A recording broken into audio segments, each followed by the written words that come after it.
শুধু আল্লাহর ইবাদত করো, তাকে ভয় করো এবং আমার আনুগত্য করো। এই পাগলকে দেখো, বাপ দাদার দিন ছেড়ে দিতে বলছে। আমি তোমাদের কাছে কোনো পারিশ্রমিক চাই না, আমার প্রতিদান শুধু রাব্বুল আলামিনের কাছে। হে নূহ, তুমি আমাদের মতো একজন সাধারণ মানুষ, তোমাকে কে মানবে? শুধু ছোট লোক আর গরিবরা তোমার পেছনে। আমি কি তাদের তাড়িয়ে দেব? তারাও আল্লাহর বান্দা। তোমাদের অহংকার তোমাদের অন্ধ করে দিয়েছে। তুমি কি মনে করো তুমি আমাদের চেয়ে ভালো? চলে যাও এখান থেকে, নইলে পাথর মারব।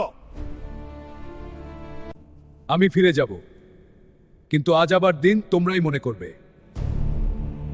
হে আমার রব, আমি আমার কওমকে দিনরাত ডেকেছি, কিন্তু আমার আহ্বান তাদের পালিয়ে যাওয়াই বাড়িয়েছে।